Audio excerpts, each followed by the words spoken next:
είναι εσύ παράδειγμα, αν θεωρείς ότι αυτό που κάνεις είναι άξιο να είναι παράδειγμα. Γράφουμε τώρα. Δηλαδή, θέλω να πω ότι ένα παιδί το οποίο θέλει αυτή τη στιγμή να ακολουθήσει ακαδημαϊκή καριέρα στο πανεπιστήμιο, ρεαλιστικά δεν μπορεί. Μωρέ, εμείς στην ηλικία σου τότε.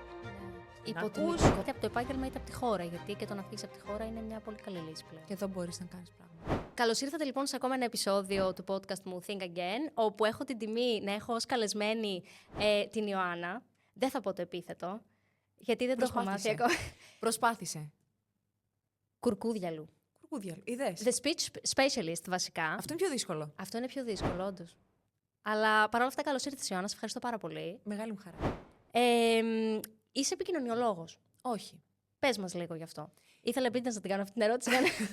Πες μας λίγο γι' αυτό. Είμαι φιλόλογος, αλλά όχι με την κλειστή έννοια αυτή που έχουμε στο μυαλό μας, το σχολικό το πλαίσιο. Δουλεύω ως καθηγήτρια βελτίωσης λόγου, δημόσιας ομιλίας και ηγεσίας. Δηλαδή, να καθαρίσουμε την σκέψη μας, τον λόγο μας, να μπορούμε να επικοινωνούμε, να έχουμε μια αυτοηγεσία και έπειτα μια ηγεσία προς τους υπόλοιπους.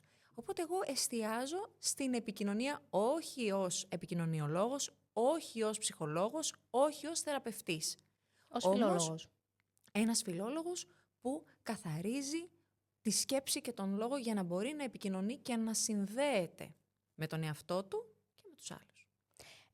Μπορείς λίγο να μας κάνεις πιο συγκεκριμένα τι εννοείς με την έννοια αυτοηγεσία?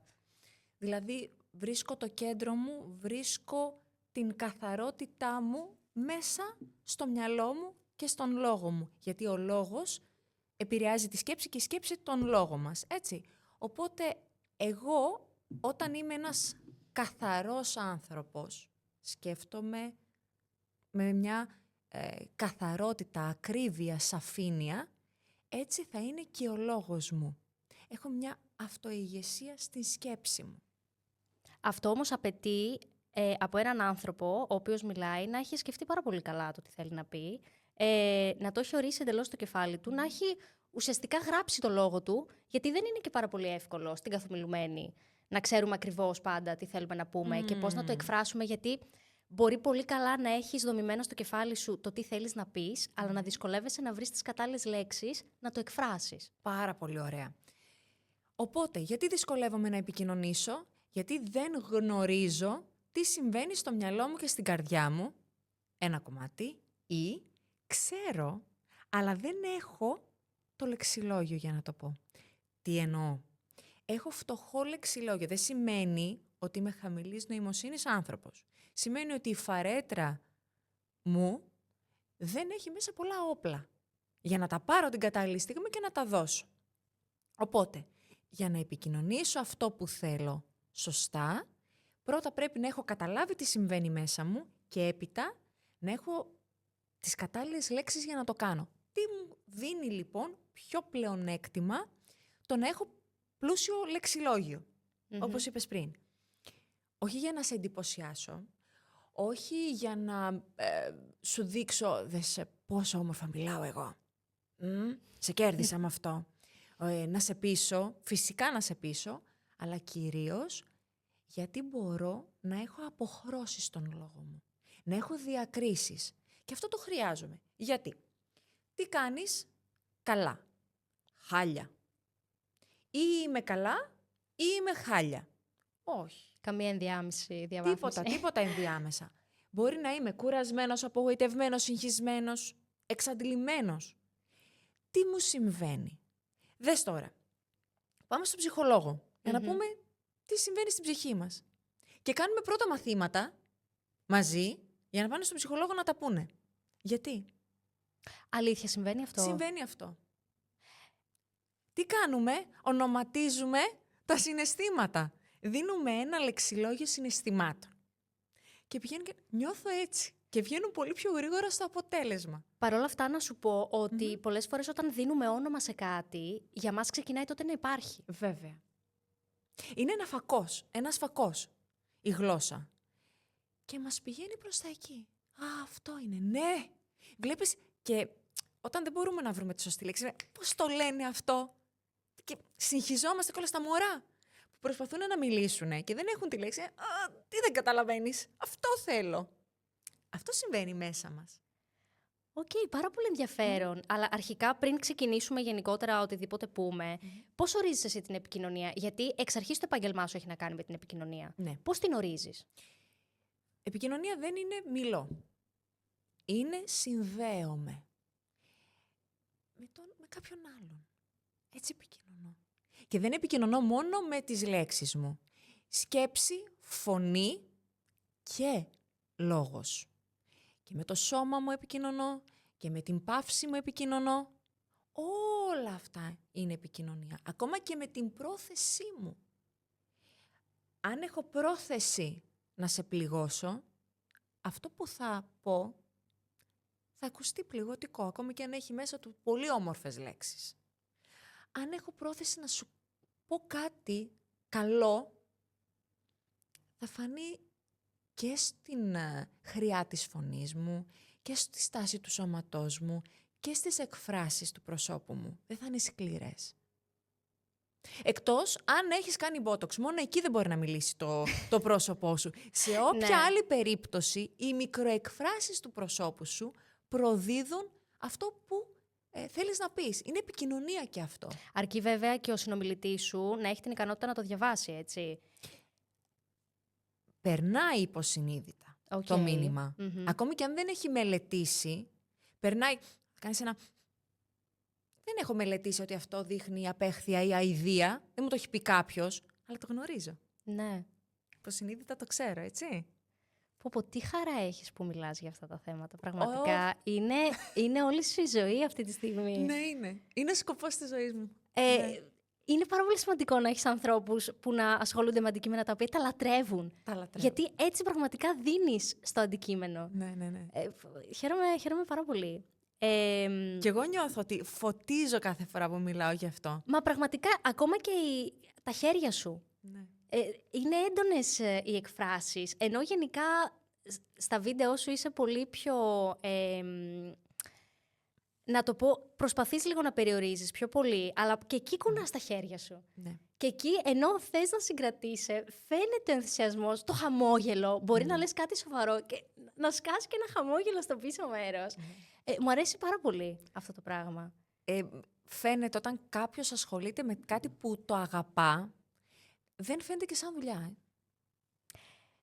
Είπες τώρα μεγάλη κουβέντα, το οποίο είναι ένα θέμα από μόνο του. Ναι.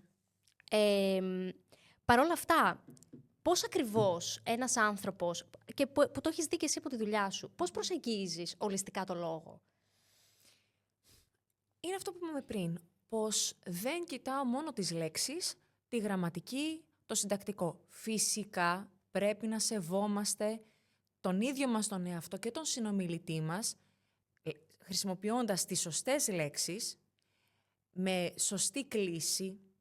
Δηλαδή, ένας άνθρωπος που ασχολείται με τον λόγο θα πρέπει να γνωρίζει πώς κλείνονται τα τριτόκλητα. Όταν λες ασχολείται με τον λόγο, εννοείς επαγγελματικά? Ναι. Θεωρείς δηλαδή ότι υπάρχουν αυτή τη στιγμή στην αγορά εργασίας άνθρωποι που είτε επικοινωνούν είτε που εξασκούν την επιστήμη τους, Ναι. που δεν ξέρουν να μιλάνε? Και τη δημόσια ομιλία και θα κάνουν λάθη πολύ σοβαρά. Γραμματικά. Καλά, άνθρωποι που εξασκούν το λόγο τους, τώρα θα πω τους πολιτικούς, οι οποίοι... Και εκεί θα το δεις και σε Πάρα πολύ δημοσιογράφους θα το δεις. Πάρα πολύ θα το δεις, όντως. Ναι. Δείχνεις σεβασμό στον ακροατή. Δείχνεις σεβασμό στην απέναντι πλευρά. Είναι και κομμάτι αξιοπιστίας, θα πω εγώ, επίσης. Γιατί σου λέει κάποιος, εάν έχει προχειρότητα στον λόγο του εδώ, σε κάτι που εκτίθεται, στα υπόλοιπα. Δηλαδή αυτό είναι κάτι που σε καθρεφτίζει. Ο λόγος μας καθρεφτίζει. Αν δείχνεις προχειρότητα σε αυτό που σε εκθέτει, στα υπόλοιπα που εγώ δεν βλέπω, είναι τα ρούχα σου. Είναι η πρώτη εντύπωση που θα δώσεις στον άλλον. Και η πρώτη εντύπωση είναι τα πρώτα δευτερόλεπτα. Δεν είναι λεπτά η πρώτη εντύπωση, έτσι. Ναι. Οπότε οφείλουμε οι άνθρωποι που έχουμε δημόσιο λόγο να προσέχουμε πάρα πολύ. Ολιστικά και τη φωνή και τη στάση και την πρόθεση. Μιας και ανέφερες τώρα γενικότερα για ανθρώπους, εσύ με ποιους ανθρώπους δουλεύεις συνήθως? Με ποιους ανθρώπους συνεργάζεσαι στη δουλειά σου? Δεν έχει κατηγορία, θέλω να σου πω.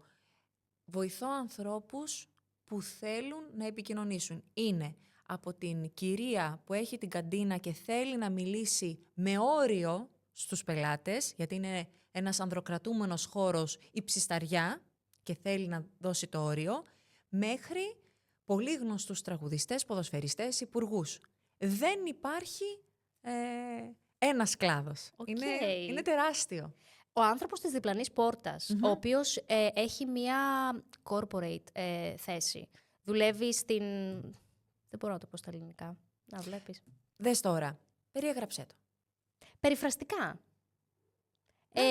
Σε μια πολυεθνική, εν πάση περιπτώσει. Το οποίο δεν είναι τόσο σωστός όρος, γιατί το corporate είναι μια ευρύτερη έννοια, αλλά τέλος πάντων σε έναν χώρο ο οποίος απαιτεί πολύ επαγγελματική επικοινωνία. Και είναι πολύ διαφορετική επαγγελματική επικοινωνία στον χώρο της δουλειάς. Έχει τύχει ποτέ να σε προσεγγίσει κάποιος, να τον βοηθήσεις για το πώς να επικοινωνεί στα άτομα τα οποία διοικεί, να μιλάει με τους ανωτέρους του, να έχει πιο επαγγελματικό λόγο? Το οποίο είναι πάρα πολύ σημαντικό για μένα και θα έπρεπε να γίνεται. Βέβαια. Ας πούμε, ένας CEO που θέλει να μπει μέσα σε ένα meeting, αλλά πώς θα το πούμε το meeting στα ελληνικά, σε μία συνάντηση. Σύσκεψη. Ναι. Να δανειστώ λίγο, ένα λεπτάκι, θα σου απαντήσω σε αυτό. Παρακαλώ. Θα πούμε CEO και δεν θα ντραπούμε να δανειστούμε μια ξένη λέξη, όταν αυτή μας εξυπηρετεί είναι σύντομη και περιγραφική. Ακριβώς. Εντάξει. Λοιπόν, αυτός ο άνθρωπος, ο CEO τώρα που θα μπει στη συνάντηση, δεν θα πω meeting όμως, θα μπει στη συνάντηση και θέλει να επιβληθεί με τον λόγο του, θέλει να δείξει την καθαρότητά του, θέλει να πείσει. Αυτός θα έρθει. Να μου πει, μα πώς βρε Ιωάννα θα το πω? Ναι. Πώς δεν θα δείξω δισταγμό? Πώς δεν θα δείξω φόβο? Και πώς δεν θα δείξω και αγένεια μέσα σε όλο αυτό? Ό,τι δεν μπορώ να πω ή ότι δεν ξέρω πώς να το πω, θα το περιγράψω. Περίγραψε μια λέξη την οποία δεν ξέρεις ή δεν είσαι σίγουρος για αυτήν. Και εδώ έρχομαι πριν στα λάθη που λέγαμε και στη λέξη που δεν σου ερχότανε. Περίγραψε το. Περιφραστικά. Ναι. Ναι. Εντάξει, η αλήθεια είναι ότι για οικονομία του λόγου πάρα πολλές φορές είναι τάση και σημάδι των καιρών και της παγκοσμιοποίησης που χρησιμοποιούμε πάρα πολύ αγγλικές λέξεις. Δεν βοηθάει ούτε η ελληνική γλώσσα, γιατί είναι όντως πολύ πιο περιφραστική για οικονομία χρόνου, αλλά δεν βοηθάει και το γεγονός ότι ειδικά σε πολυεθνικές και σε τέτοια περιβάλλοντα έχεις να κάνεις με ανθρώπους του εξωτερικού. Οπότε ο λόγος στην ξένη γλώσσα προσαρμόζεται πάρα πολύ στην καθομιλουμένη. Δεν φταίει η γλώσσα που είναι περιφραστική.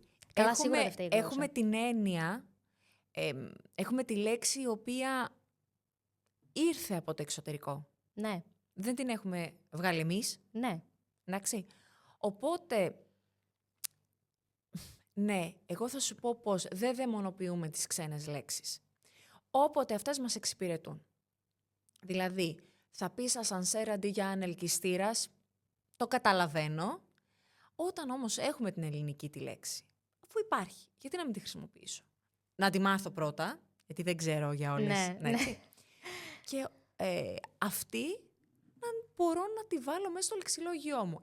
Όμως, καταλαβαίνω πως επειδή δεν είναι πάρα πολύ συνηθισμένος ο ανελκυστήρας, θα ακουστεί κάπως. Θα μου κλωτσίσει στα αυτιά. Έτσι. Ναι, επίσης είναι και πόσο σύνθετη είναι η λέξη αυτή. Η λέξη ανελκυστήρας είναι μια δύσκολη λέξη, είναι μια μεγάλη λέξη. Όχι ότι το ασανσέρ είναι πιο εύκολη τώρα, είναι πολύ κακό παράδειγμα αυτό. Αλλά θέλω να πω ότι πολλές φορές στην ελληνική η λέξη είναι πιο δύσκολη να τη χρησιμοποιήσεις ή ενδεχομένως να μην χρησιμοποιείται τόσο συχνά και όποιος τη χρησιμοποιεί να φαίνεται περίεργο που τη χρησιμοποιεί. Ναι. Ανατροφοδότηση. 7 συλλαβές. Ναι. Feedback. Ναι. 2. Ναι. Το καταλαβαίνω. Σίγουρα συμφωνώ. Εντάξει, δυστυχώς οι περισσότεροι τώρα και εγώ δουλεύουμε με ξένους ανθρώπους. Οπότε είναι πολύ δύσκολο να εξασκείς την ελληνική σε επαγγελματικό επίπεδο. Ναι. Αλλά είναι ένα πολύ καλό έναυσμα, αυτό που δίνεις τώρα, και μια όθηση στο να τείνουμε λίγο προς την ελληνική, γιατί όντως την καθομιλουμένη τείνει να χάνεται και ότι οι λέξεις δεν χρησιμοποιείς την καθομιλουμένη, μετά όντως τείνουμε να τις ξεχνάμε και να μην τις χρησιμοποιούμε. Ναι.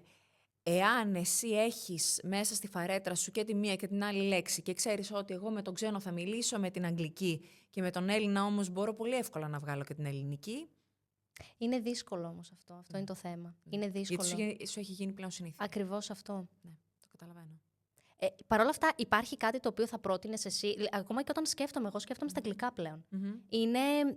Δεν είναι καλό ή κακό, αλλά είναι αυτό που είναι. Υπάρχει κάτι που θα μπορούσε ο μέσος άνθρωπος να κάνει στην καθημερινότητά του για να εξασκεί λίγο περισσότερο την ελληνική. Ναι, φυσικά. Ο διάλογος, είναι το διάβασμα, είναι η λογοτεχνία. Είναι τρόποι για να ανοίξεις λίγο το μυαλό σου, για να εμπλουτίσεις το λεξιλόγιό σου. Διάβασε έστω και σκέτες λέξεις. Δηλαδή, πες ότι εγώ θέλω να δω πώς αισθάνομαι, να βρω πώς αισθάνομαι. Ψάξε και βρες ακόμα και με το chat. Κάντο και με το chat, δεν με απασχολεί αυτό. Με AI, με τεχνητή νοημοσύνη, ζήτα βοήθεια. Πες μου 20, 30, 50 λέξεις για συναισθήματα και κάτσε μάθε τα. Και κάτσε κάνε προτάσεις με αυτές τις λέξεις και χρησιμοποίησέ τες. Επίσης, για να μάθεις μια καινούρια λέξη, θέλει αντιβίωση. 3 φορές τη μέρα, πρωί, μεσημέρι, βράδυ, για 3 μέρες. Επανάληψη. Βάλ την μέσα στο λεξιλόγιό σου και την έχεις μάθει. Επίσης, έχω να σου πω, επειδή εντάξει, εγώ πλέον είμαι και στο πανεπιστήμιο τα τελευταία πάρα πολλά χρόνια, αλλά όταν θέλω να διαβάσω βιβλία εξωσχολικά, προτιμώ να διαβάζω στα αγγλικά πλέον. Γιατί νιώθω μια αποστασιοποίηση από την ελληνική γλώσσα. Ή νιώθεις μια αποστασιοποίηση από το συναίσθημα της ελληνικής γλώσσας. Εξήγησέ μου λίγο αυτό. Λοιπόν, αυτό που καταλαβαίνω τώρα, γιατί είπες πολύ σωστή λέξη. Η γλώσσα μας η μητρική έχει μνήμη μέσα. Έχει συναίσθημα, έχει ένα βαρύ φορτίο. Οπότε, εσύ όταν θέλεις να μου ζητήσεις συγγνώμη και μου πεις sorry... Είναι τελείως διαφορετικό. Είναι τελείως. Αυτό να μου πεις με συγχωρείς. Ναι.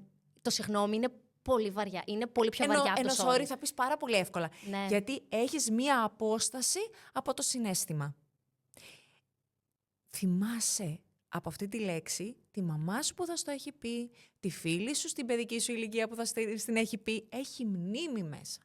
Κρύβει συναισθήματα. Πολλά συναισθήματα. Αυτή η λέξη. Θα σου πω σ' αγαπάω. Θα σου πω love you girl. Ναι. Ναι. Έχει τεράστια διαφορά. Είναι τόσο ρηχό το ένα. Για σένα, που δεν είναι η μητρική σου, έχεις μια αποστασιοποίηση από αυτό. Και το άλλο, έχει μέσα σου τις λέξεις που σου έχουν πει τα πιο αγαπημένα σου πρόσωπα. Σ' αγαπάω. Οπότε είναι σαν να φοράς εκείνη τη στιγμή μια πανοπλία. Ναι, πάρα πολύ ενδιαφέρον αυτό. Και θα πάρω τώρα την μπάσα εδώ πέρα, γιατί η Ιωάννα, παιδιά, έχει γράψει ένα βιβλίο, το οποίο λέγεται «Για κάτσε να σου πω». Και χαίρομαι πάρα πολύ, γιατί για μένα αυτά τα βιβλία από τους καλεσμένους μου είναι ένα τρομερό έναυσμα για να διαβάζω στα ελληνικά. Και εντάξει, τώρα αυτό είναι για τη γλώσσα προφανώς. Το οποίο προσωπικά μου έλειπε και θα μπορέσω να πάρω όσα περισσότερα μπορώ από αυτό το βιβλίο. Και σε ευχαριστώ αρχικά που το έφερες. Μου το υπέγραψε κιόλας η Γλυκούλα. Και θα σας πρότεινα πραγματικά όποιος θέλει να ενδεχομένως να ξαναθυμηθεί την ελληνική γλώσσα ή και να τη μάθει καλύτερα, σίγουρα να πάει, παιδιά, να το διαβάσει, γιατί όντως είναι σημάδι των καιρών η παγκοσμιοποίηση. Κοίταξε, πιο πολύ εστιάζω εδώ στα καθημερινά λάθη. Ο λόγος ακόμα καλύτερα, ακόμα περισσότερο. Όχι για να εμβαθύνεις τόσο πολύ. Νομίζω ότι το μεγαλύτερο πρόβλημα είναι αυτό. Το ότι δεν ξέρουμε πώς να μιλάμε. Και που νομίζαμε ότι κάποιες λέξεις λέμε σωστά και τελικά δεν τις λέμε. Τώρα δεν θα σε ρωτήσω, γιατί δεν είναι το θέμα εδώ. Τα αναλύεις και στα βίντεο σου πάρα πολύ καλά. Ωραία, να σου δώσω ένα παράδειγμα, το οποίο είναι σημαντικό και είναι και πάνω στο σεβασμό που λέγαμε προηγουμένως. Όταν εγώ σου πω, αυτός είναι ανημέρωτος, εννοώ ανενημέρωτος. Αυτό δεν το έχω ακούσει ποτέ, να σου πω την αλήθεια.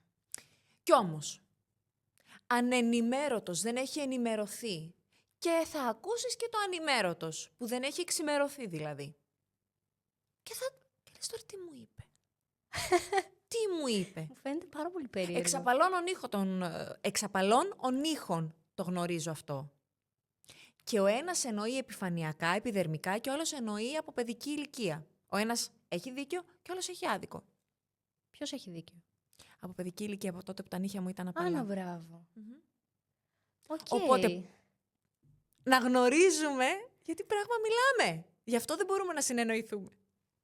Γιατί λέμε λέξεις που τις χρησιμοποιούμε λάθος. Ναι.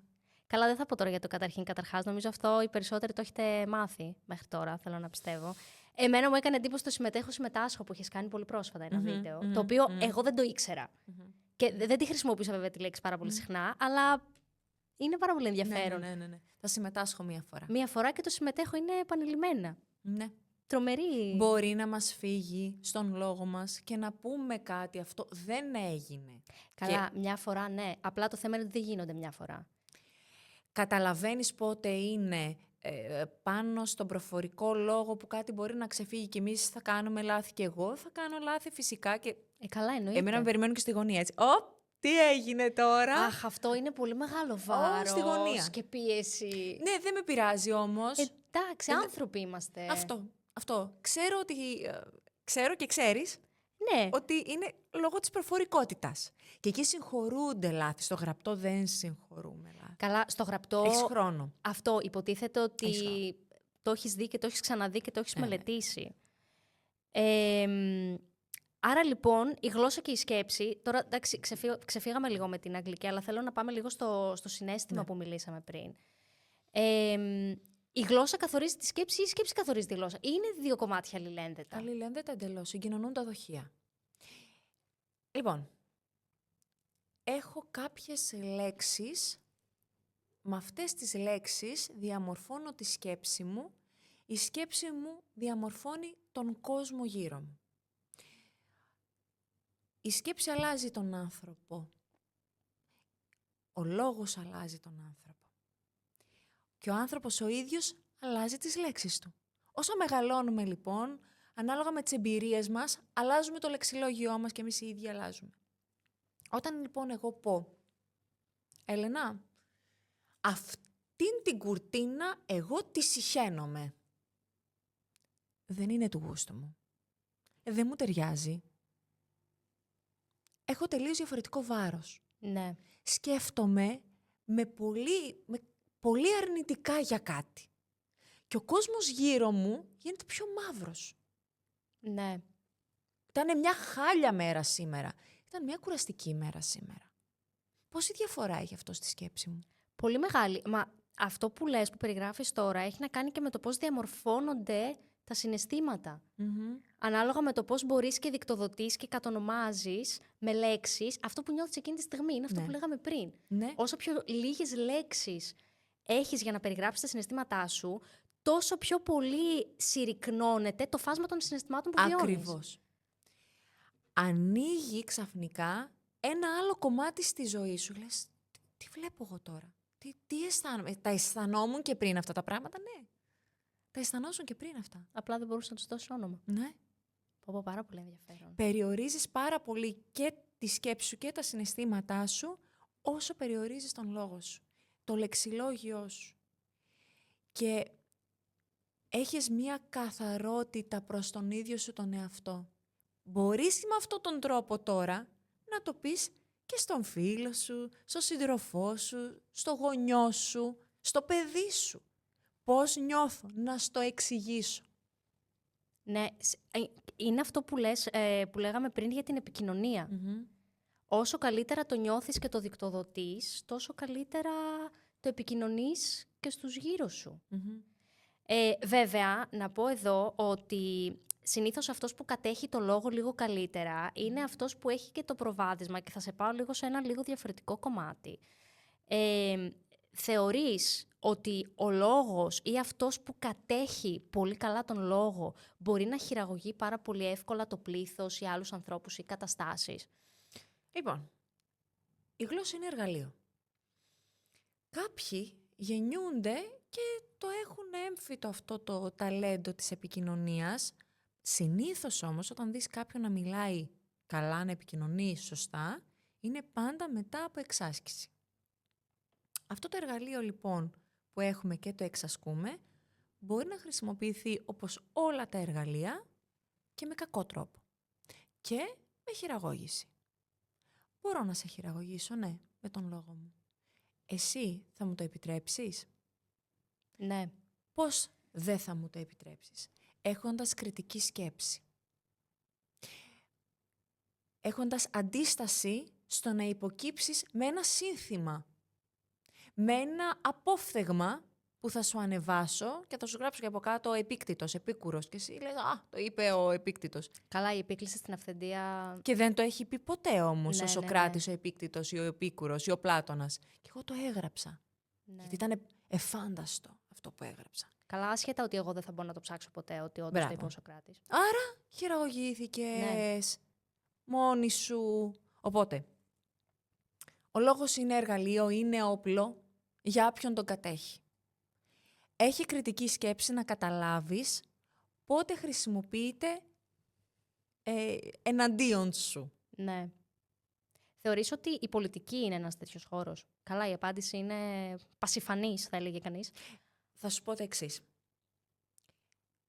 Όταν ακούς ένα πολύ εφάνταστο λόγο, έναν πολύ επιτιδευμένο, που το μόνο που θέλει να κάνει είναι να σε εντυπωσιάσει και το καταλαβαίνεις. Περίμενε να δεις τις πράξεις. Εάν ο λόγος δεν έρθει με πράξεις, τότε μιλάμε για απατεώνα. Και δεν θα σε πάω μόνο στους πολιτικούς. Θα σε πάω σε όλους. Καλά, και οι επιστήμονες. Κυρίως εγώ αναφέρομαι σε ανθρώπους που έχουν δημόσιο λόγο και το αντικείμενό τους σχετίζεται άμεσα με ανθρώπους, όπως οι επιστήμονες, οι πολιτικοί, οι οικονομολόγοι, όλοι αυτοί οι άνθρωποι που ο λόγος τους βασίζεται, βασικά η αξιοπιστία τους βασίζεται στο λόγο τους. Σε πρώτη φάση, ναι. Σε πρώτη εικόνα, ναι. Πάντα ναι. Εντάξει, γιατί για να σε ψηφίσει κάποιος, πρέπει να τον πείσεις μόνο με το λόγο σου. Δεν υπάρχει κάτι άλλο που μπορείς να κάνεις μέχρι τότε. Τουλάχιστον στην Ελλάδα δεν είναι ότι οι πολιτικοί θα καταβάλουν κάποιον αγώνα πρακτικά πριν από τις εκλογές. Η αλήθεια φαίνεται. Μπορεί ένας λόγος, μία ομιλία να είναι πάρα πολύ ελκυστική. Όμως η αλήθεια βγαίνει αργά ή γρήγορα. Δεν μπορεί να κρυφτεί κάποιος για πολύ καιρό. Ναι. Οπότε να είσαι συγκρατημένη στους πρώτους λόγους, στις πρώτες κουβέντες. Μετά βλέπε τις πράξεις και μάθε να μελετάς και όλο το υπόλοιπο. Τη φωνή, είπαμε, το σώμα, τις εκφράσεις. Εντάξει, τώρα το κομμάτι της πολιτικής ήταν πολύ συγκεκριμένο. Αλλά ο λόγος, όσον αφορά στην επικοινωνία, πάει και σε δημοσιογράφους αυτό, που είναι, εκεί η χειραγώγηση είναι πολύ πιο άμεση. Αλλά ξεφεύγουμε λίγο από το θέμα. Γιατί δυσκολευόμαστε σήμερα να επικοινωνήσουμε, να μιλάμε συνέχεια? Γιατί μιλάμε πάρα πολύ. Γιατί μας ενδιαφέρει πολύ να δείξουμε αυτό που θα πούμε, να κάνουμε το story, να δεις. Ενώ δεν μιλάμε σωστά. Παρ' όλα αυτά μας ενδιαφέρει. Δεν ακούμε. Ανάλυσέ το λίγο αυτό. Ωραία. Φοβόμαστε να κάνουμε παύση. Φοβόμαστε την παύση. Στο λόγο εννοείς, όταν μιλάμε. Στον λόγο, ναι. Και τη σιωπή του άλλου και την παύση μας. Τα φοβόμαστε. Δεν έχουμε ενεργητική ακρόαση. Περιμένουμε ο άλλος να τελειώσει αυτό που θέλει να πει και εμείς να μιλήσουμε. Και να πάμε λίγο πιο γρήγορα. Πάμε, γιατί έχουμε συνηθίσει να σκρολάρουμε γρήγορα. Έχω κεντρικό, θα το έλεγε κανείς. Εκπαιδευτήκαμε σε αυτό. Πώς εκπαιδευτήκαμε? Πέραν το social, γιατί τα social media είναι από τα τελευταία χρόνια. Δηλαδή, θεωρείς ότι σε αυτό το κομμάτι υπάρχει διαφορά τα τελευταία χρόνια και ότι ήταν κάτι το οποίο δεν υπήρχε και εντάθηκε με τα social media? Τεράστια στην ταχύτητα. Στην ταχύτητα του λόγου. Τελείωνε, πάμε παρακάτω λίγο. Καλά, όσον αφορά την ταχύτητα του λόγου, ισχύει και συμβαίνει αυτό το πράγμα, όντως. Όχι μόνο για τα social, δεν φταίνε μόνο τα social. Και οι γρήγοροι ρυθμοί ζωής. Δεν είναι μόνο τα social. Ναι. Αλλά ήρθαν και εκείνα την ώρα που έχω το γρήγορο ρυθμό της ζωής μου, στην καθημερινότητά μου. Πρέπει όλα να γίνουν πάρα πολύ γρήγορα και η ξεκούρασή μου, που είναι τα social, θα γίνουν και αυτά πάρα πολύ γρήγορα. Εντείνει ακόμη περισσότερο. Και όλη μας η ζωή μετά πηγαίνει έτσι. Αχ, δεν μου κάνεις, εσύ φύγε να πάω στον επόμενο. Αχ, τελείωνε λίγο, πήγαινε στον επίλογο. Πάμε. Στην ουσία, πολύ μεγάλο πρόλογο έχεις κάνει. Πάμε λίγο. Εδώ ρε εσύ τις προάλλες, και μου έκανε τρομερή εντύπωση, έβαλα να δω τον Ονό, την ταινία. Η οποία ταινία είναι περίπου 3 ώρες και κάτι και έχει σκηνές που απλά οι άνθρωποι μπορεί να περπατάνε, μπορεί και να τη δείχνει όλη τη σκηνή. Και μου φάνηκε περίεργο. Και έπιασα τον εαυτό μου να σκέφτεται ότι, ρε Έλενα, τι λες, σου φαίνεται περίεργο που η ταινία δείχνει σκηνές της ταινίας?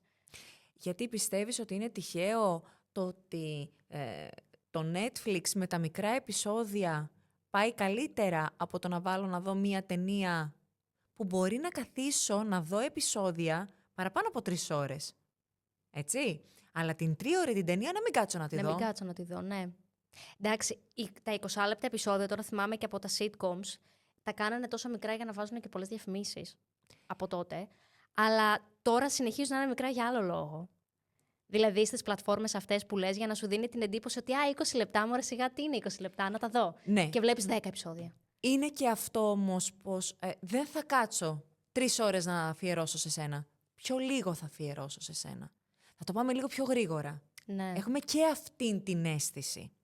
Ναι. Που στο τέλος μπορεί να αφιερώσουμε πολύ περισσότερο χρόνο. Οπότε θεωρείς ότι όλα αυτά συντελούν στο να μην μπορούμε να είμαστε καλοί ακροατές και ενεργητικοί ακροατές. Ναι. Δηλαδή να ακούμε όντως αυτό που λέει ο άλλος, να το ζυμώνουμε, να το κριτικάρουμε, να το σκεφτόμαστε την ώρα που το ακούμε και να απαντάμε αναλόγως. Ισχύει αυτό παρόλα αυτά που λες? Ναι. Περιμένω να τελειώσεις για να σου πω αυτό που ήθελα. Δεν έχω ακούσει καν τι μου έχεις πει. Και αυτό γίνεται πάρα πολύ σε διαλόγους που μπορείς να δεις και στα social media. Καλά, στην τηλεόραση το συζητώ. Στην τηλεόραση γίνεται το έλα να δεις. Δεν ξέρω αν έχεις παρακολουθήσει καθόλου ανθρώπους που βγαίνουν στα παράθυρα. Ο καθένας λέει το δικό του χωρίς να ακούει κανείς κανέναν. Δεν βλέπω τηλεόραση. Δεν έχω κεραία στο σπίτι μου τηλεόραση. Δεν έχεις κεραία στο σπίτι σου? Δεν έχω. Ούτε εγώ βλέπω τηλεόραση. Κυρίως από τα social media ότι πάρει το μάτι μου και το αυτί μου. Δηλαδή δεν έχεις καθόλου τηλεόραση στο σπίτι σου? Δεν έχω. Η συσκευή υπάρχει. Εννοείς, αλλά τη χρησιμοποιείς για άλλες πλατφόρμες. Ο γιος μου θέλει να δει και εκείνο τα παιδικά του κάποια στιγμή μέσα στη μέρα. Η συσκευή υπάρχει. Ναι, οκ. Οπότε, παρόλα αυτά, δεν έχω κεραία για αυτούς τους λόγους. Και για την κακή είδηση, που δεν θέλω να πέσω επάνω της, και για την άσκοπη ομιλία. Καλά, άσκοπη ομιλία είναι ό,τι και να βάλεις δυστυχώς να δεις. Κάποιο πρόγραμμα όμως που μου αρέσει τηλεοπτικό, θα το δω σε δεύτερο υπάρχει χρόνο. Υπάρχει κάτι τέτοιο παρόλα αυτά? Υπάρχει. Στην ΕΡΤ Ναι. Την κρατική τηλεόραση. Ήμουν σίγουρη. Υπάρχει, ναι. Ήμουν σίγουρη, γιατί κατά τα άλλα δεν υπάρχει κάποια αξιοσέβαστη Κάποιο εκπομπή. τηλεπαιχνίδι ενδεχομένως γνώσεων. Ναι, όντως αυτά είναι ωραία. Λίγο τροχός της τύχης. Και τον εκατομμυριούχο που έχει τελευταία είναι ωραίο. Να κάτσεις να το δεις, να πάρεις πράγματα. Το Chase έχει τηλεοπτικά προγράμματα τα οποία θα μάθεις και κάτι, θα ακούσεις. Ναι, όντως. Απλά πρέπει να κάτσεις να τα δεις. Να πάρεις μια πληροφορία. Εντάξει. Απλά και η τηλεόραση, όντως τώρα με τις διαφημίσεις, δεν σε βοηθάει και πάρα πολύ στο engagement. Δηλαδή, στο να κάτσεις όντως να αφιερώσεις να πεις 1 ώρα, θα κάτσω και θα δω όλο το επεισόδιο. Με το που βάλει διαφημίσεις, εγώ προσωπικά θα πω εντάξει, έχω καλύτερα πράγματα να κάνω. Δεν θα κάτσω να το δω. Ναι, δεν θέλω να δαιμονοποιήσουμε τίποτα. Από μόνη της η τηλεόραση δεν είναι κακή. Υπάρχουν προγράμματα που μπορείς να δεις. Το ραδιόφωνο δεν είναι κακό. Εάν παθητικά βάλεις να ακούσεις όμως ραδιόφωνο και ακούς ξανά και ξανά τα ίδια και τα ίδια, αυτό υποσυνείδητα μπαίνει στο μυαλό σου. Μπαίνουν οι λέξεις των στίχων, οι επαναλαμβανόμενοι στίχοι, μπαίνουν στο μυαλό σου. Και εκεί να είμαστε επιλεκτικοί. Παντού να είμαστε συνειδητοποιημένοι σε ό,τι καταναλώνουμε. Και τα podcast υπάρχουν καλά, υπάρχουν και podcast τα οποία δεν λένε κάτι ποιοτικό. Απλώς έχουν μία εκπομπή. Υπάρχουν βιβλία, τα οποία δεν έχουν κάτι να σου προσφέρουν. Σαφώς. Βλέπεις κάποιον διαβάζει ένα βιβλίο. Δεν σημαίνει επειδή τον βλέπεις με βιβλίο ότι διαβάζει κάτι ποιοτικό. Καλά, σίγουρα. και δεν υπάρχει λόγος να είμαστε πάντα με την ποιότητα. Εντάξει, και σαν άνθρωποι μπορεί να κάνουμε ένα βήμα πίσω αν θέλουμε να ξεκουραστούμε, να ξεκουράσουμε το κεφάλι, τις σκέψεις, δεν το συζητώ. Απλά το σημάδι των καιρών και με την τηλεόραση είναι ότι δεν επενεί εκπομπές οι οποίες όντως θα σου δώσουν πράγματα, θα σε βοηθήσουν στον τρόπο σκέψης, στην κριτική σου ικανότητα, στον υγιή διάλογο, στο να σχολιάσεις ένα θέμα που δεν είναι απαραίτητα το κουτσομπολιό της επικαιρότητας. Δηλαδή το κάτι παραπάνω. Εγώ έχω να δω επιστημονική επικαιρότητα ή οικονομική επικαιρότητα ή οτιδήποτε άλλο που έχει όντως να μου δώσει και που μπορεί να το χρειάζομαι στην καθημερινότητά μου πάρα πολύ καιρό από την τηλεόραση. Γιατί το είπες από μόνη σου πριν. Είπες, δεν χρειάζεται πάντοτε να βλέπεις κάτι ποιοτικό. Οπότε θα σε πιάσω εκεί. Εγώ θα σου πω πάντοτε αυτό που βλέπεις να είναι ποιοτικό. Γιατί μία φορά εάν το κάνεις, θα το ξανακάνεις. Και θα το ξανακάνεις και θα το ξανακάνεις. Έτσι λες. Δηλαδή, τι θα σου πω, πάρε μια φορά ναρκωτικά, μην παίρνεις συνέχεια. Δηλαδή τώρα συγκρίνεις. Ξέρεις ποια ποσότητα δηλητηρίου μπορεί να σε σκοτώσει. Σίγουρα όχι. Τότε πάρε λίγο. Δεν πειράζει. Πόσο θα σε επηρεάσει εσένα. Ξέρεις σε ποια κατάσταση σε έχει βρει. Ξέρεις τι θα απορροφήσεις από αυτό.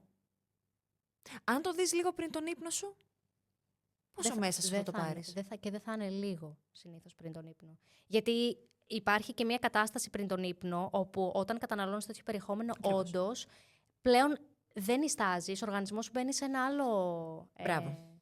σε μια άλλη... κατάσταση. Σε μια άλλη κατάσταση, εγκεφαλικά. Ναι, βέβαια. Και δεν σε πιάνει ύπνος μετά και θες να καταναλώσεις περισσότερο και γίνεται ένας φαύλος κύκλος. Εκείνη την ώρα έχεις όλες τις αντιστάσεις σου μειωμένες. Λες, δώσε, ό,τι και να μου δώσεις τώρα, εγώ θα το πάρω. Ναι. Δεν μπορώ άλλο. Έχει κουραστεί το μυαλό μου να σκέφτεται. Έχει κουραστεί το μυαλό μου να φιλτράρει. Δώσε. Εκείνη την ώρα, άσε το κινητό δίπλα και πάρε το βιβλίο. Πάρε ένα βιβλίο που σου αρέσει, να είναι λογοτεχνικό. Δεν θέλεις λογοτεχνικό, να είναι αυτοβελτίωσης, να είναι μικρές ιστορίες αυτοβελτίωσης, οτιδήποτε. Ψυχολογίας, θρησκευτικού περιεχομένου. Πάρ' το. Είπες τώρα αυτοβελτίωσης. Τι άποψη έχεις για την αυτοβελτίωση? Γενικότερα υπάρχουν άνθρωποι οι οποίοι και επικοινωνούν την αυτοβελτίωση. Νομίζω είναι το wellness, άμα δεν κάνω λάθος. Δεν ξέρω αν υπάρχει απόλυτη αντιστοιχεία. Αλλά είναι άνθρωποι οι οποίοι έχουν αυτή την πειθό και αυτόν τον λόγο της αξιοπιστίας σε κάτι το οποίο δεν σπουδάζεται κιόλας. Το βιβλίο μου έχει μπει στα αυτοβελτίωσης. Αλήθεια. Άρα είναι... Θα σου πω, θα πω εγώ τώρα ότι έχει το wellness, έτσι όπως το προωθούν και όλες από τα social media, έχει ταυτιστεί με κάτι τελείως διαφορετικό. Γι' αυτό ας είμαστε λίγο ακριβείς. Ναι. Έτσι. Όταν λέμε αυτοβελτίωση, σημαίνει να βελτιώσω τον εαυτό μου. Με ποιον τρόπο? Τον οποιονδήποτε. Κρίνε εσύ. Αν εσύ μου πηγαίνεις στο life coaching, εννοώ αυτοβελτίωση και πηγαίνω στο life coaching, ναι, εκεί θα με δεις λίγο σκεπτική. Αν όμως πεις ότι για την αυτοβελτίωσή μου εγώ θέλω ένα εκπαιδευτικό περιεχόμενο, έχω ένα ψυχολογικό περιεχόμενο, όλα αυτά είναι για την αυτοβελτίωσή μου. Ο άνθρωπος ολόκληρος είναι όταν έχει σε ισορροπία το μυαλό του, την ψυχή του, το σώμα του. Έτσι. Οπότε, πηγαίνω στο γυμναστήριο, κάνω καλή διατροφή και έχω σε καλή κατάσταση το σώμα μου. Την ψυχή μου, πώς την έχω? Αν δεν είναι σε καλή κατάσταση, θα πάω στον ψυχολόγο μου, θα πάω στο θεραπευτή μου. Το μυαλό μου, πώς θα το έχω? Για να είμαι ένας άνθρωπος ολόκληρος και να βελτιωθώ, να αυτοβελτιωθώ. Ναι. Τι θα κάνω? Θα εκπαιδευτώ? Θα μάθω να επικοινωνώ? Θα μάθω και μια ξένη γλώσσα και παραπάνω για να μπορέσω να ανοίξω λίγο το παράθυρο και να δω ότι δεν είναι μόνο ο δικός μου τρόπος επικοινωνίας σωστός. Υπάρχουν και άλλοι τρόποι επικοινωνίας. Ναι. Οτιδήποτε λοιπόν κάνει το πνεύμα σου να έρθει σε ισορροπία με το υπόλοιπο, είναι στο κομμάτι της αυτοβελτίωσης. Ένας άνθρωπος που εντάξει, τώρα εσύ έχεις και μία πλατφόρμα που και αναφέρεις ότι είσαι ειδική σε αυτό που κάνεις, είσαι αυθεντία, αλλά παρόλα αυτά και επικοινωνείς άμεσα το επάγγελμά σου. Αλλά ένας άνθρωπος ο οποίος δεν έχει επαφή και δεν ξέρει να κρίνει ποιος είναι αυθεντία και ποιος δεν είναι, πώς πιστεύεις ότι θα μπορέσει να κρίνει και να εμπιστευτεί έναν άνθρωπο? Να το ψάξει. Να το ψάξει. Δεν υπάρχει άλλος τρόπος. Να το ψάξει. Βγαίνω εγώ και σου λέω ότι είμαι φιλόλογος. Είσαι. Είμαι. Η αλήθεια είναι ότι δεν ξέρω αν υπάρχει τρόπος που μπορείς να επιβεβαιώσεις. Δεν θα κρυφτεί για πολύ. Αλλά είναι αυτό. Εσύ έχεις πολύ μεγάλη έκθεση και ανά τα χρόνια και με τον καιρό είναι πολύ άμεσο το πόσο θα φανεί και το πόσο δεν θα φανεί, εν πάση περιπτώσει. Αλλά είναι σημάδι των καιρών το γεγονός ότι οποιοσδήποτε βγαίνει, είτε έχει Ακριβώς. πτυχίο είτε δεν έχει, και επικοινωνεί το οτιδήποτε χωρίς καμία αξιοπιστία. Να είσαι επιφυλακτικός. Να ψάξεις να βρεις ποιος είναι αυτός ο άνθρωπος που εσύ επιλέγεις να ακούσεις, που εσύ ακολουθείς. Και ξεακολούθα. Unfollow στο unfollow. Σου έχει τύχει, έχει συμβεί στο επάγγελμά σου ή στον κλάδο γενικότερα να έχεις πετύχει ανθρώπους οι οποίοι είτε έχουν επιτυχία είτε δεν έχουν επιτυχία, που επικοινωνούν λάθος το αντικείμενο, που κάνουν λάθη συχνά. Βέβαια. Και μπορεί να δεις πολύ έξυπνους ανθρώπους, να δεις πολύ επιτυχημένους, να έχουν πάρα πολλά πτυχία οι άνθρωποι, αλλά Ναι. μην έχουν πετύχει όπως το καταλαβαίνουμε εμείς. Να μην έχουν επικοινωνήσει σωστά το αντικείμενό τους. Να μην έχουν επικοινωνήσει σωστά τις ικανότητές τους. Ναι, καλά, η επικοινωνία σε αυτό είναι... Και κάποιοι άλλοι που δεν έχουν τις ίδιες γνώσεις, που δεν έχουν τα ίδια πτυχία, δεν θα πάω να συγκριθώ με πολύ μεγάλους καθηγητές πανεπιστημίου. Όχι, γιατί δεν φαίνονται εκείνοι. Δεν επικοινώνησαν με αυτόν τον τρόπο την επιστήμη τους. Και εδώ κολλάει, η επικοινωνία είναι καθρέφτη του εαυτού μας, δηλαδή το πώς επικοινωνούμε τα πράγματα. Φυσικά. Ναι. Φυσικά. Και όταν εγώ έρχομαι να στο παρουσιάσω και με μία αυτοπεποίθηση και με μία σιγουριά, εσύ λες, το ξέρει, είναι γνώστης. Ναι. Μπορεί να είναι απάτη όλο. Μπορεί να είναι. Παίζει ρόλο, θεωρείς, που σαν κοινωνία δίνουμε πολύ βάση στο φαίνεστε και όχι στο είναι? Δεν γίνεται να μην δώσουμε. Εννοείται αυτό, δεν το συζητώ. Εγκεφαλικά και... Ακριβώς. Είναι όντως αυτό που συμβαίνει στη φύση για να μπορέσουμε να κρίνουμε τον οποιοδήποτε κίνδυνο. Απλά θεωρώ ότι από ένα σημείο και μετά, επειδή δεν ζούμε στη ζούγκλα πλέον, δηλαδή μπορούμε να δώσουμε στον εαυτό μας λίγο χρόνο, όντως να επεξεργαστεί την πληροφορία λίγο καλύτερα. Ναι. Απλά δεν το κάνουμε.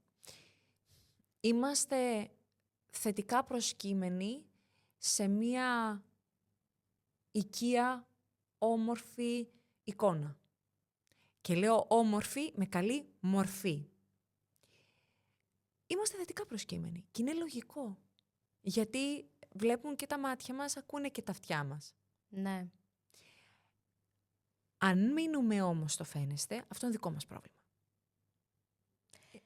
Ναι, η αλήθεια είναι...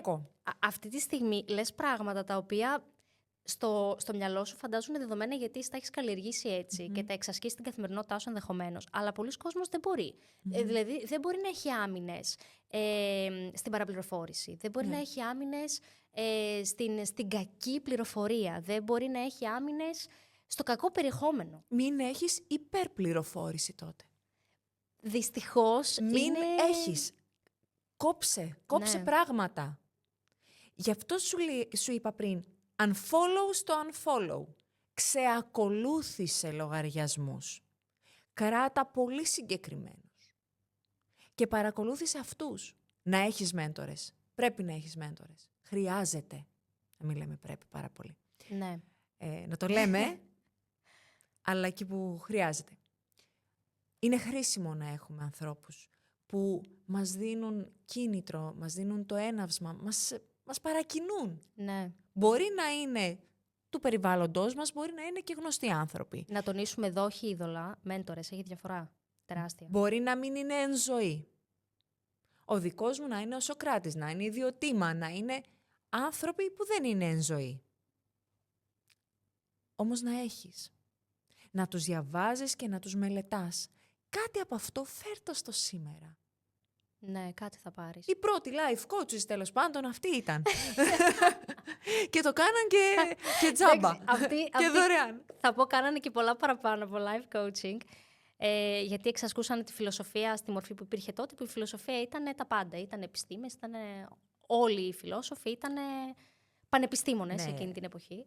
Ταλανίζουν τα ίδια προβλήματα από τότε μέχρι σήμερα τους ανθρώπους. Ναι. Έτσι, το να είμαι καλά, να είμαι ευτυχισμένος. Αυτά θέλαμε ανέκαθεν. Την αρετή. Να ζω καλά, να αφήσω κάτι πίσω μου. Τα ίδια. Άλλο θέμα, τελείως αυτό. Τώρα, μιας και μιλάμε για αυτό το θέμα, θα κάνω τελευταία ερώτηση και μετά θα κλείσω, υπόσχομαι, γιατί... Δεν βράδιασε ακόμα. Εντάξει, θα κλείσω. Άρα, θεωρείς ότι θα βοηθήσει πάρα πολύ τώρα, όσον αφορά τα social media, για το πώς διαμορφώνονται τα παιδιά, η απαγόρευση που θα γίνει? Ναι. Ως μεταβατικό στάδιο ή ως μια τελική κατάσταση η οποία θα επακολουθεί και τα επόμενα χρόνια? Αν θες τη γνώμη μου. Ναι, τη γνώμη σου θέλω. Ήταν ρητορική ερώτηση. Και ποια είναι η ρητορική ερώτηση? Ποια είναι η ρητορική ερώτηση? Το ύφος της Ιωάννας. Ναι, μίλησέ μας. Και η ρητορική ερώτηση είναι αυτή που δεν επιδέχεται απάντηση. Μπράβο, πάρα πολύ ωραία. Λοιπόν, εγώ το παιδί μου δεν θα ήθελα να έχει πρόσβαση στα social media μέχρι το φανταρικό. Το φανταρικό είναι 18 χρονών. Μέχρι τότε. Okay. Για το δικό μου το παιδί. Ναι.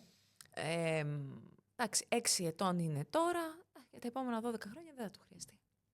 Σίγουρα δεν θα το χρειαστεί. Δεν είναι κάτι που χρειάζεσαι σε καμία περίπτωση. Ναι. Αλλά το να απαγορεύουμε κάτι, πολλές φορές βάζει τους ίδιους τους ανθρώπους στη διαδικασία να βρουν τρόπους να σπάνε την απαγόρευση και να γίνεται χειρότερο. Δεν το γνωρίζει. Σου είπα για το γιο μου που είναι 6. Ναι. Να μην το γνωρίζει. Ότι θα το μάθει όμως κάποια στιγμή. Θα το μάθει κάποια στιγμή. Η τηλεόραση λοιπόν στο σπίτι μου, που υπήρχε ως αντικείμενο εκεί, δεν ήξερε ο γιος μου τι είναι. Έβλεπε ένα μαύρο αντικείμενο μέχρι τα 2 του χρόνια. Δεν ήξερε αυτό τώρα τι παίζει μέσα.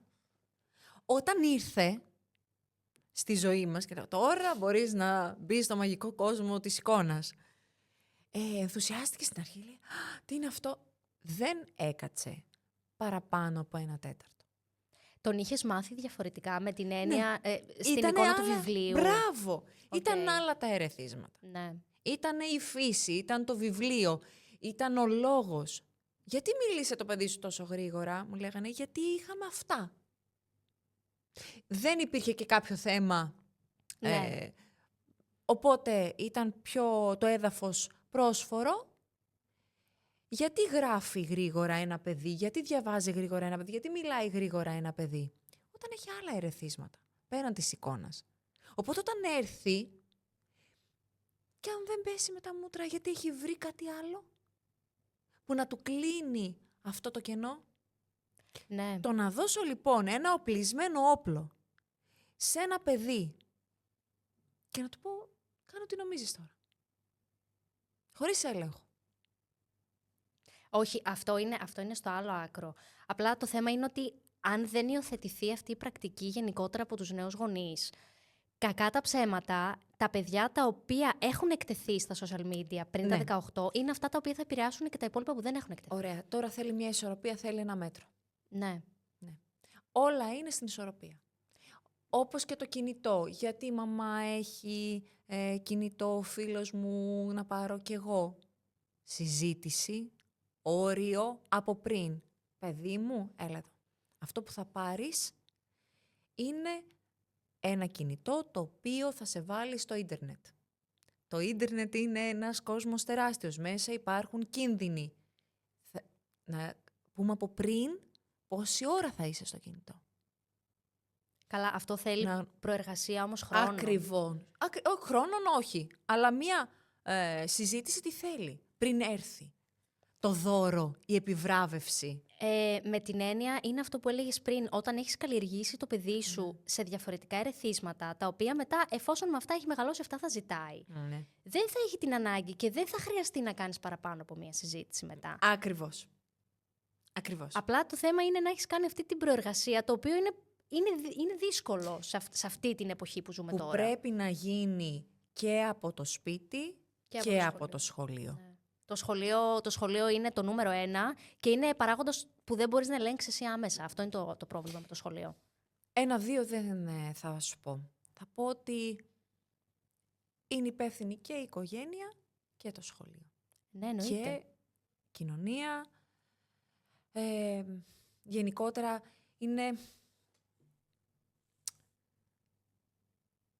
είναι τα μέρη στα οποία μεγαλώνει το παιδί.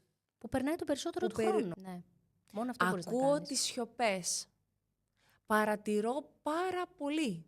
Ακούς τις σιωπές, ανάλυσέ το λίγο αυτό. Μην τα λες έτσι και μετά φεύγεις. Ακούω τις σιωπές και άκου τη σιωπή μου και φεύγω. Αφήνω το μυστήριο. Λοιπόν, όχι. Ακούμε τις σιωπές δηλαδή. Παρατήρησε πάρα πολύ καλά το παιδί σου πώς θα σου μιλήσει, τι θα σου πει, τι λέξεις θα χρησιμοποιήσει. Είναι οι λέξεις με τις οποίες βιώνει τον κόσμο του. Τι είπαμε πριν. Οι λέξεις που χρησιμοποιώ είναι οι σκέψεις που κάνω, οι σκέψεις που κάνω μου δίνουν το λεξιλόγιό μου και έτσι βλέπω τον κόσμο γύρω μου. Δεν αντέχω άλλο διάβασμα, δεν μπορώ, το συχάθηκα, υποφέρω, δεν αντέχω άλλο. Θα σου πει, μωρέ, εμείς στην ηλικία σου τότε. Ναι. Δεν Υποτιμητικό το Δεν συνέστημα. ακούς το συναίσθημα, κλειδώνεις το παιδί ακόμη περισσότερο, δεν πρόκειται να σου ξαναμιλήσει. Πω. Πολύ, πολύ ωραίο αυτό που είπες, να ακούς τις... Μετά από αυτό θα έρθει σιωπή. Μετά από αυτό θα έρθει σιωπή. Και μετά δεν μπορείς να κάνεις κάτι. Ναι, μετά είναι ήδη Μετά αργά. πώς θα το επαναφέρεις. Ναι. Στο να ανοίξεις κουβέντα, στο να επικοινωνήσεις με το παιδί σου. Εξαιρετική προσέγγιση θα πω εγώ.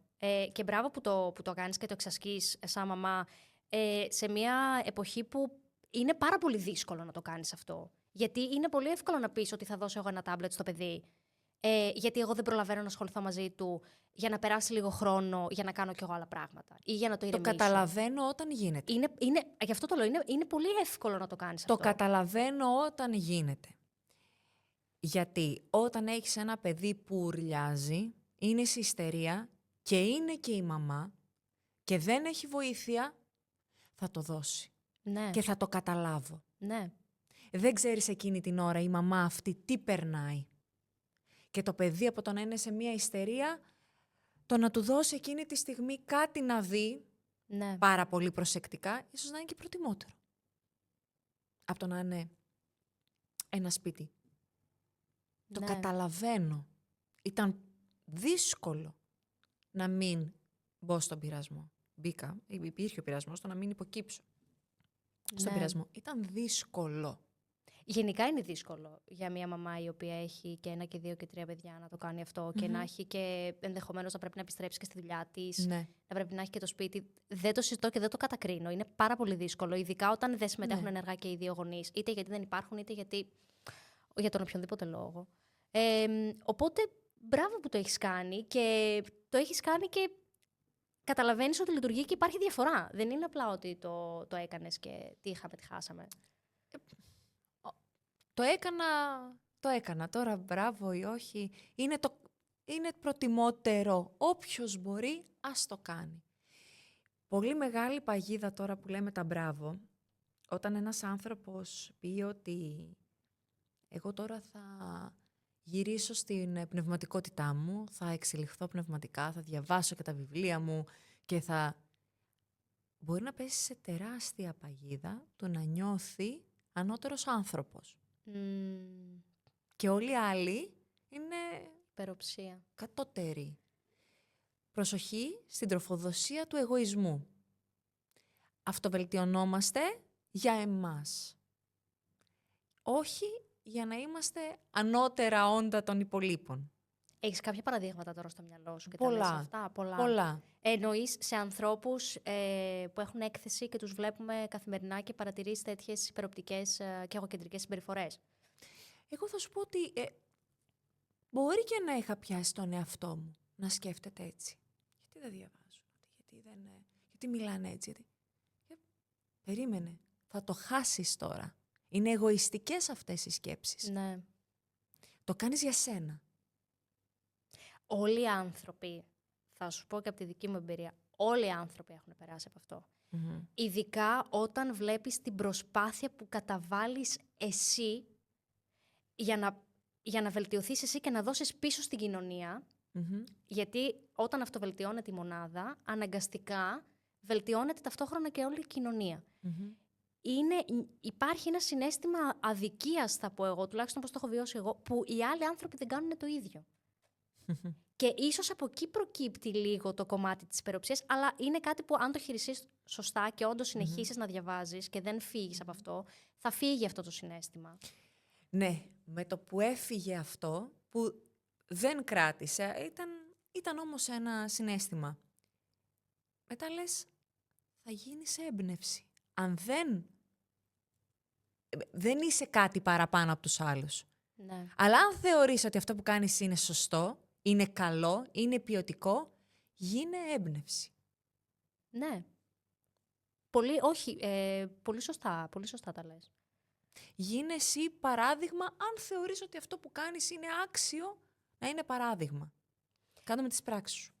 Τι θα πρότεινες στα νέα παιδιά, τώρα είναι κοντά και οι Πανελλήνιες, δυστυχώς.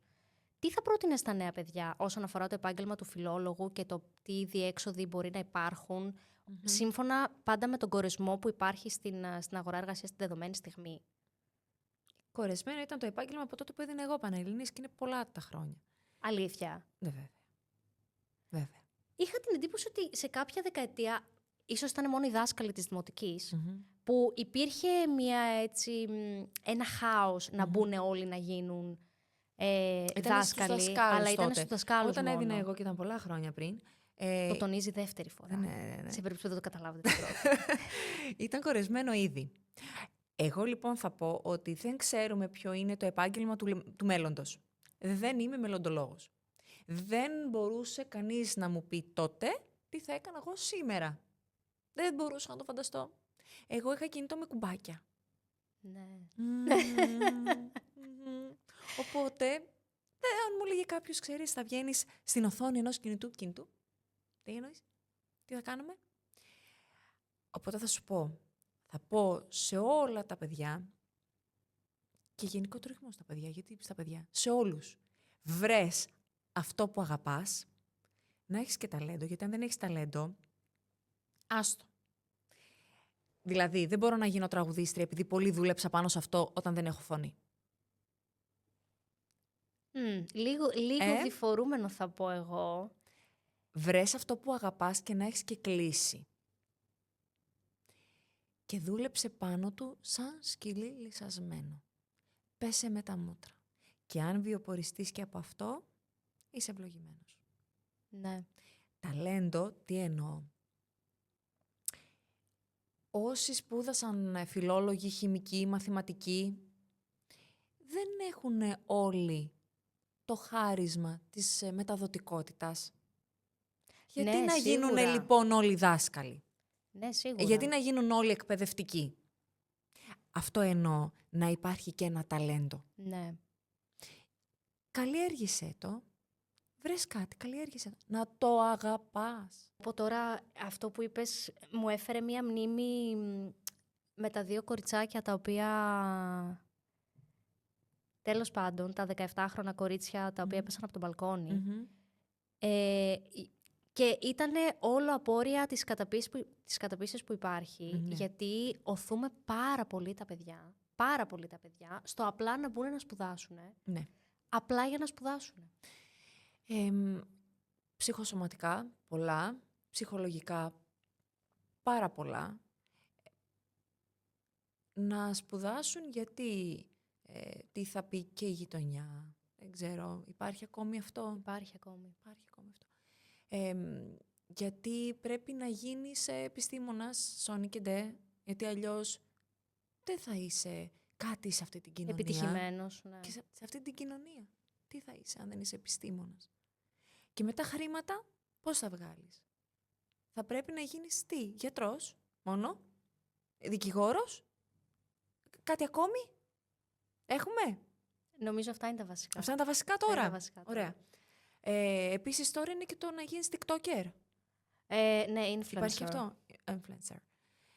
Αυτά είναι τα επαγγέλματα που θα βγάλεις λεφτά, έτσι. Λεφτά. Και τα λέω και υποτιμητικά λεφτά.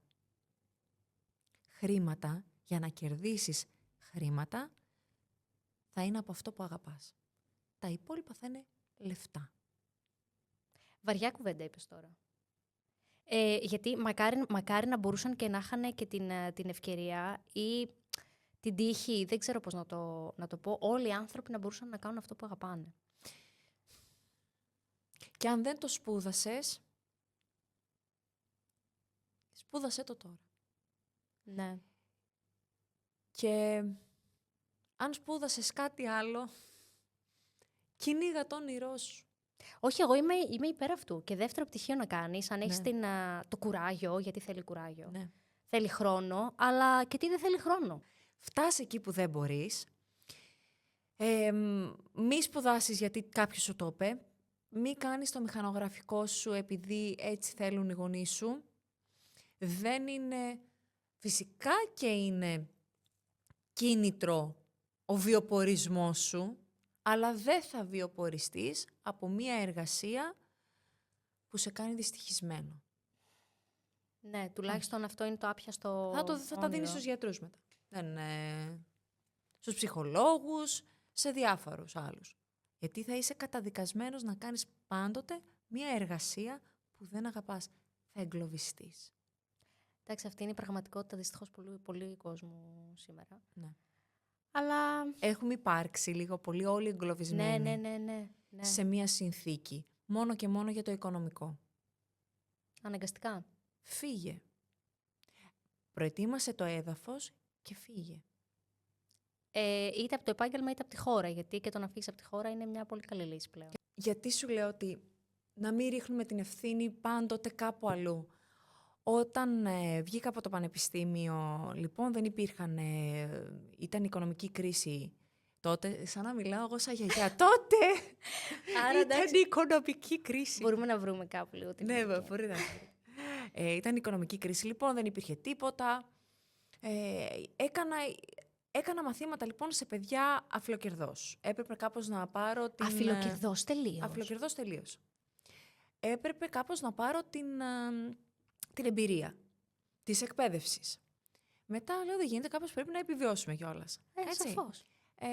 Οπότε, πώς, αγγλικά. Πήγαιναν πάρα πολύ καλά τα αγγλικά. Πάμε, αγγλική φιλολογία, πάμε. Έτσι πήγαινε. Έτσι το ένα έφερε τ' άλλο.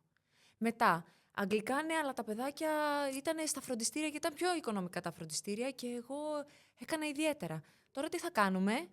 Αχ, ναι, αλλά πάρα πολλά είχαν δέπη. Πάμε να πάρουμε και αυτό το χαρτί. Πάμε να πάρουμε και το άλλο το χαρτί. Έψαχνα, κυνηγούσα, να δω τι υπάρχει, τι ανάγκη υπάρχει στον κόσμο. Μετά έβλεπα ότι οι ενήλικες είχαν θέμα με την επικοινωνία. Αγγλικά στους ενήλικες. Μετά επικοινωνία στους ενήλικες και έφτασα εδώ. Εάν δεν υπήρχαν οι δυσκολίες, δεν θα έφτανα ποτέ να σου πω ότι διδάσκω την επικοινωνία. Είχες ποτέ αυτό το άγχος του να ακολουθείς και να κυνηγάς την αγορά εργασίας? Βέβαια. Βέβαια. Έπρεπε να επιβιώσουμε. Ναι. Πρέπει να βιοποριστείς, δηλαδή. Ας μην είμαστε ρομαντικοί και να λέμε μόνο κάνε αυτό που αγαπάς. Όχι, δούλευα γραμματέας και παράλληλα, επειδή αγαπούσα πάρα πολύ τη διδασκαλία, έκανα φιλοκερδός μαθήματα. Δεν το άφησα στιγμή τη διδασκαλία από τα 18 μέχρι τα 37 που είμαι σήμερα. Εντάξει, Ιωάννα, δηλαδή. Οκ, 37 είσαι. Κλεισμένα. Δεν το άφησα στιγμή. Άρα παροτρύνεις δηλαδή τον κόσμο. να διαβάζεις συνέχεια. Γιατί πολλές φορές, εντάξει, μετά από ένα σημείο ίσως και σε κουράζει και όλες οι φάσεις της ζωής δεν είναι. Γιατί έκανες και ένα παιδάκι και αντιλαμβάνεσαι ότι πολλές φορές το βάρος των ευθυνών, άλλων ευθυνών, μπορεί να είναι... να σε πιέσει πολύ περισσότερο και να μην σου δίνει χώρο και χρόνο να συνεχίσεις. Δεν έδινε. Θα σου πω όμως ότι μου δίνε... Η διδασκαλία πάλι ήταν αυτή που μου δίνε αντοχή στην λοχεία. Ναι, ναι, ήταν και ο κορονοϊός, ήμουν και λεχόνα και έκανα διαδικτυακά μαθήματα και θύλαζα και το παιδί μου από κάτω. Πολύ σημαντικό αυτό που λες. Για την ψυχική σου υγεία εκείνη την περίοδο. Ναι, θα τρελαινόμουν αλλιώς. Θα τρελαινόμουν. Ναι. Όχι, το ακούω από πάρα πολλές μητέρες αυτό. Στο ότι είναι πάρα πολύ βαρύ συναισθηματικά αυτό το κομμάτι και ότι θες λίγο να ξεφεύγεις όντως. Βέβαια. Και τουλάχιστον είχες την ικανότητα να το κάνεις έτσι. Γιατί αν ήταν να πας μόνο από κοντά και δεν υπήρχε το διαδικτυακό στον κορονοϊό, το οποίο δεν ήταν διαδεδομένο τότε, πριν τον κορονοϊό. Θα βρεις άλλη λύση. Ναι. Όταν αγαπάς αυτό που κάνεις, βρίσκεις λύσεις. Ναι. Γι' αυτό σου λέω αγάπα το και πέσε πάνω του. Θα τις βρεις, θα έρθουν μπροστά σου. Δεν υπάρχει τύχη. Η τύχη δεν έρχεται να σε σώσει, δεν σου χτυπάει την πόρτα και σου λέει έλα θα σε σώσω. Έρχεται να σε συναντήσει. Ναι. Θα σε συναντήσει την ώρα που εσύ δουλεύεις. Πάνω σε αυτό που αγαπάς. Θέλεις να είναι στην Ελλάδα, θέλεις να είναι στο εξωτερικό. Κάν το όπου θέλεις. Πρόσεξε τι θα σε θυσιάσεις. Η ζυγαριά ποια θα είναι. Και καλή τύχη. Να το σωστό το life coaching εντωμεταξύ έχω να πω. Έτσι. Τώρα άλλοι κι άλλοι τέλος πάντων. Μα οι πρώτοι life coaches είπαμε. Αρχαίοι Έλληνες φιλόσοφοι. Ναι. Τον οποίο το Σοκράτη τον έχεις αναφέρει τόσες πολλές φορές. Είναι ο αγαπημένος σου. Έχω εκπαιδευτεί πάνω σε αυτόν. Σε σοκρατική ηγεσία, πάνω στο Σοκράτη τον έχω μελετήσει πολύ. Η δική μου η εταιρεία λέγεται Διοτήμα. Λέγεται ότι είναι η καθηγήτρια του Σοκράτη. Οκ, γυναίκα παρόλα αυτά. Γυναίκα. Μ' αρέσει. Τέλος πάντων, νομίζω ότι είναι ένα καλό σημείο να κλείσουμε εδώ και ήταν πολύ μεγάλη συζήτηση. Αλλά να ευχαριστήσω πάρα πολύ την Ιωάννα. Εγώ σε ευχαριστώ. Ήταν μια πάρα πολύ ωραία συζήτηση και να ξέρεις, πέραν του επεισοδίου το οποίο θα ανέβει, δεν το συζητώ, εγώ προσωπικά έχω πάρει πράγματα από αυτή τη συζήτηση και πιστεύω ότι θα πάρω ακόμη περισσότερα όταν διαβάσω το βιβλίο σου, γιατί θα το διαβάσω και θα σου στείλω μετά να σου πω και τις εντυπώσεις μου. Δεν είναι το διαβάζω, το παίρνω και το διαβάζω, κράτα το και όταν θέλεις κάτι να δεις, άνοιξε και πες, θα δω σήμερα αυτή τη λέξη. Χρησιμοποιείται καλύτερα δηλαδή ως οδηγός. Είναι οδηγός. Είναι οδηγός. Είναι οδηγός, δεν θα το πάρεις να το διαβάζεις μόνο κοπανιά. Οκ, γιατί εγώ αυτό θα έκανα. Όχι. Γιατί αν βρεις λάθη τα οποία δεν γνωρίζεις, θα τα προσπεράσεις. Μέσα σε αυτό θα βρεις και λάθη. Σίγουρα θα βρω λάθη. Ναι, ή λέξεις τις οποίες δεν έκανες, ή λάθη δικά σου. Οπότε μεριδοποίησέ το. Οκ, ευχαριστώ για τη συμβουλή, θα την ακολουθήσω. Οπότε εμείς παιδιά θα τα πούμε στο επόμενο επεισόδιο. Σε ευχαριστώ Ιωάννα και πάλι. Εγώ σε ευχαριστώ πάρα πολύ. Καλή συνέχεια.